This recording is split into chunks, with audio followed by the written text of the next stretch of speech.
Hey folks, it's Courtney. I am a mortician. I have been licensed as an embalmer since July of 2019. I went to the Dallas Institute of Funeral Service. I went there from January of 2018 to July of 2019.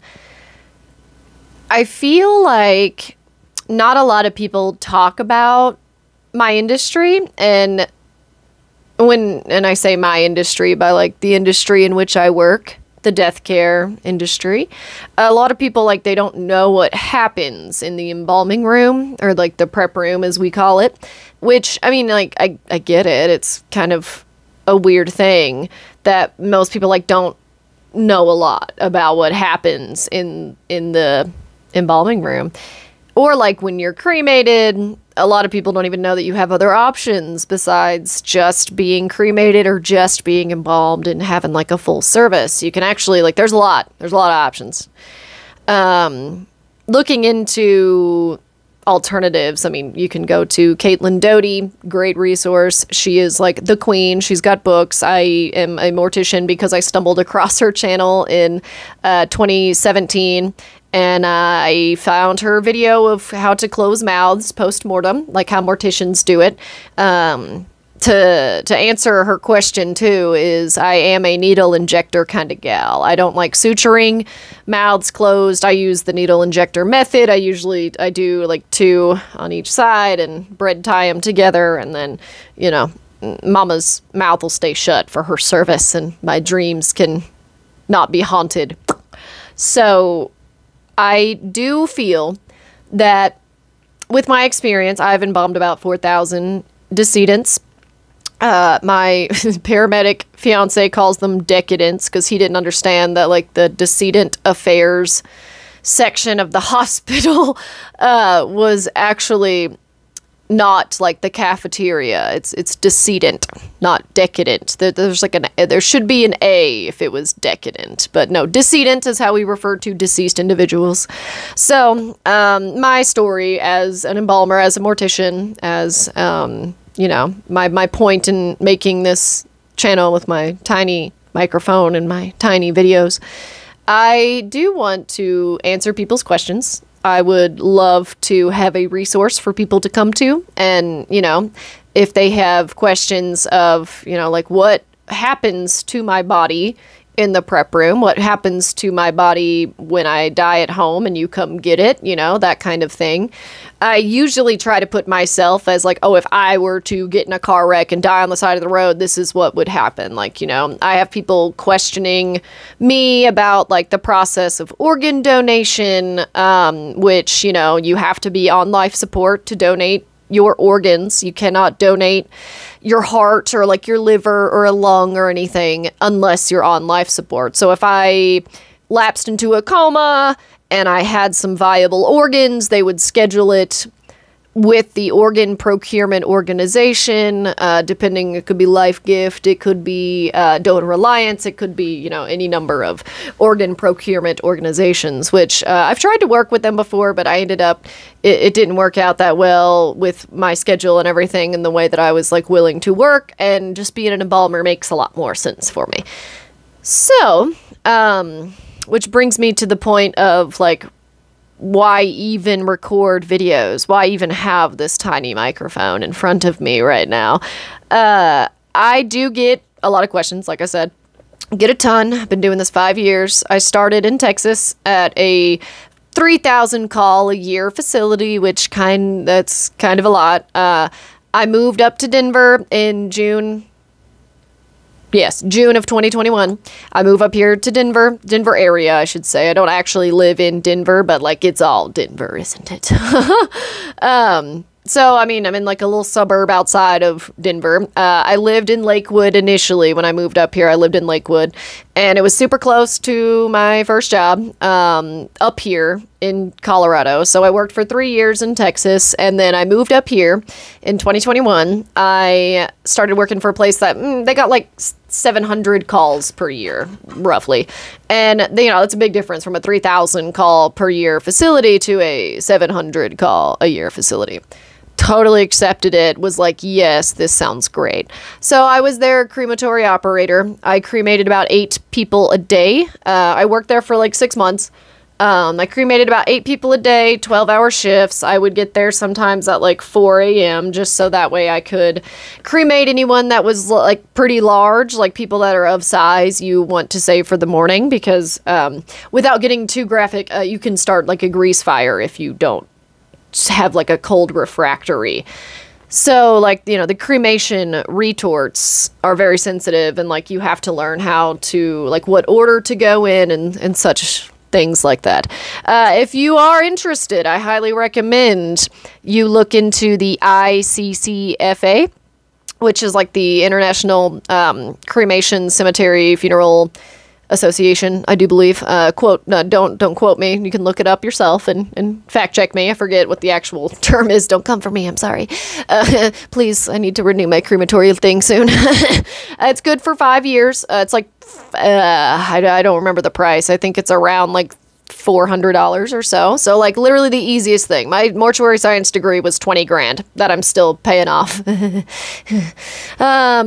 So I work for the smaller firm up here, a little family-owned place, which most of them are. Very rarely do you come across people that it's like, oh, you know, we got bought out by this place up in Canada or whatever, which it does happen. There's SCI, Service Corp International. They are nationwide, and you can find them near you, I promise. Wherever you are, whoever you are. If you're in the United States, you can Google, like, SCI funeral home firm near me, and they'll pop up. They buy up so many just to like keep the name, and then they use the reputation that the other people created, and then they just say, oh, well, now we are a corporate entity. So that exists, but most of the time it's just like mom and pop opened up a thing, and which is kind of like what I have done. And I am beginning that journey of entrepreneurship as a sole proprietor trade embalmer.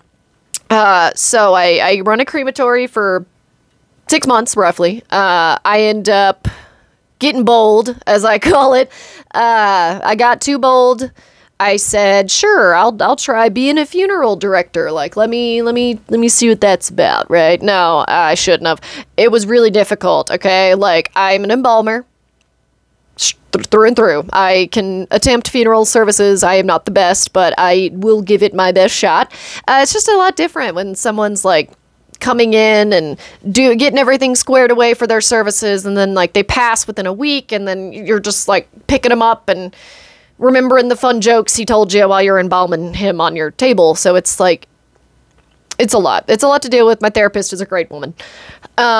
So after that, I got too bold. I was like, you know what, this is a lot. I kind of want to just go back to being a crematory person. But we had already, like, they had already hired a crematory guy to replace me that I had trained. And so they were like, we can't have both of you hanging out. I don't really want to fire the other guy. So I was like, ugh, shit. So yeah, Courtney ended up going, you know, creepy Courtney was like, all right, I got to spread my wings again. You know, I left Texas and came up here. I can do it again, right? So I apply around. Indeed is normally how I got all of my jobs with the funeral industry. So, I mean, if you're interested in checking it out, you can at least try to see if you can get like a body transport job, or, you know, try to work as like a forensic assistant at a medical examiner's office. Like, these are all very easy ways to like get your foot in the door, so to speak. My dad happened to just know my first boss in the death industry and was like, hey, you know, Courtney is in mortuary school right now down in Dallas. And the guy was like, send her on up. I'd love to have another person. So yeah, very small industry because there's a global shortage and not many people want to do what I do every day because it is gross. It's a little smelly, but I love it. I love when you shampoo their hair and you're cleaning them up and they smell good and you're like, dang, like you look warm. You look like you have blood back in the rest of your body and not just sitting in the deepened in areas. So once I have realized, like, okay, so funeral service, I'm not cut out for that. All right, like, I'm not. I'm sorry. I wish I was. I'm working on it. I am trying to like get into the works of like, oh, okay, I can handle it. I think my therapist is wonderful enough, and that I can actually go and expand my horizons a little bit. Because, I mean, I've embalmed about 4,000 decedents at this point. I was one of 4 licenses at a 3,000 call a year facility. One was the owner, one was the manager, one was me, and then one was the owner's brother-in-law. So, you know, you kind of want to give your boss a break. And, like, I mean, if I go back to Texas, I'm going to try to buy that place and turn it into a Dawson trade embalming, and give him a retirement and, like, a payday that him and his wife definitely have worked hard for and would deserve. So I do all this fun stuff up here. I get really good at embalming in Texas. I move up here. We're getting back caught onto the story with the train tracks realigning. So I start applying on Indeed. I find a job at a cemetery. They needed a prep team person. So I was like, you know what? I would be perfect for that. So I apply. They, you know, see my record. I explain it. They're like, oh, okay. And then they hire me. And so I go, and I'm working in a cemetery that gets about 1,200 to maybe like 1,500 calls a year. I was the main embalmer, so I would show up in scrubs in the basement. I'd like go down into the basement. I would clock in. I would embalm 4 to 5 people a day. I would clock out. I had coworkers. They normally did like the cosmetics and their hair and dressing and all that and putting them in the casket. We'd send them upstairs on a lift, and then our job was done. We go to the next person in the cooler and get them out and get them going. So, I mean, it's a whole process. It is a lot. Like, there's places that do it that way, and then there's places that you're taking the calls, you're doing the removal, you're doing the services, you're doing the embalming before the services, you're going to do the cremation after the services, you're going to get the death certificate, you're going to do all of that stuff. Because it's a family-owned place and no one else can do it because there's only 4 of you. You know, that's kind of the deal. And that's why the industry is known to be very toxic. It is known to be very, like,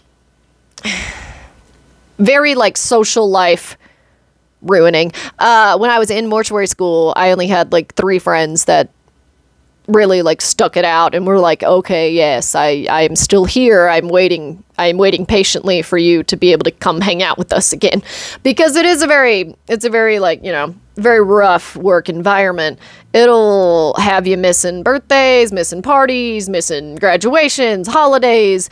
I don't even want to talk about my first Thanksgiving working at a trade facility. It was with a medical examiner contract. It was like I wanted to, like, eat Thanksgiving dinner with my family. I ended up picking up a murder-suicide. I'll leave it at that. I have seen some things. I have picked up a lot of things. I have a very wonderful therapist that I have mentioned a few times. So any of my fellow death gals and guys and theys out there, feel free to look into therapy, because I guarantee you'll be able to find one that would, like, they'll listen to your crazy stories and, you know, be able to help you sort through that. My therapist has a family member that was like a mortician in the army or some sort of, like, branch of the military. They were in the decedent affairs portion of that, and so she's like, yeah, you know, I'm used to this. I'm okay listening to the stuff that you see on a regular basis. Which also, like, you know, some people, they're just fascinated. They want to hear the stories. They want to know about the gore and the, you know. I'm okay. If I, like, you know, I see the thing about the hockey player getting hit in the neck and I'm, like, about to pass out on the floor, my paramedic fiance is like, you embalm people. Like, you watch the blood come out of their jugular veins while you inject their arteries, and, like, this is bugging you? And I'm like, yeah, I'm so sorry, but, like, it is. I'm gonna pass out, help. So, yeah, pardon my laugh too, by the way. I definitely enjoyed being just the, like, embalmer, just in the back, just the backroom bitch, all right? Like, that was what I enjoyed. That was what I was good at. So, fast forward to, you know, like 15 or so months after, 12 to 15 months after I got hired at that cemetery, I end up thinking, like, you know, I'm not, you know, this religion that this cemetery is, I kind of feel a little weird. I've been here a while. you know, I had good coworkers, and then you always have coworkers that you don't mesh well with, and, you know, the ones that I still like and appreciate and everything, I keep up with, and, like, we're friends, and I bother them and text them all the time and send them memes and, you know, normal things like that. So I end up being like, damn, I want to do my own thing, as most people do. Courtney getting bold again. I got bold wanting to be a funeral director, and I'm getting bold wanting to open up my own thing. So I said, fuck it. Like, I'm getting married soon. I opened Dawson Trade Embalming, which, like, when I like registered it with the nation or whatever, the EIN that I had to get to, like, register my sole proprietorship, they were like, well, why is your name is not, you're Courtney, blah, blah, blah. Why is this Dawson? Like, well, I'm gonna get married, okay? Like, I promise you. I asked him, he said, like, Mike said, it's fine. I am okay naming the company after my future last name. Not yet. I'm just engaged. My little guy here. But, yeah, I start my own thing, right? I start Dawson Trade Embalming. That's where we are. That's the channel. That's the channel name. Mike and I are the little picture, the little icon. So, all that, a 15, almost 16-minute waffle for me to tell you guys that I now am a sole proprietorship. I do not answer to anyone but the ethical and moral standards and practices within the contracts that I sign. So I have a couple places, a couple different funeral homes use me in my services. You can consider me somewhat of a traveling nurse, is kind of how I phrase it. I'm like a traveling nurse, but I embalm. So I'm an it's like for dead people. I don't do anything much other than just embalming. So I work out like a plan of entry. I work out their protocols. I always do case reports because, you know, again, I'm from Texas. I'm used to having like a Texas Funeral Service Commission like looming over, watching your every move, willing to pop out of the bushes at any second. But then up here in Colorado, it's like, no one bats an eye unless there's a very strong odor coming from a facility. And then finally, when someone doesn't get their father back, they call the medical examiner's office and report like, hey, you know, this person never gave me back my dad. An investigation gets open. They find, what was it, like 189 decomposing bodies in the back. Of course, it's somewhere that doesn't offer embalming either. Like, and I guess, you know, like I said, they can't all be the queen. They can't all be Caitlin Doty and have ethical and moral standards, which I like. California is licensed and regulated even. I think Colorado is the only state.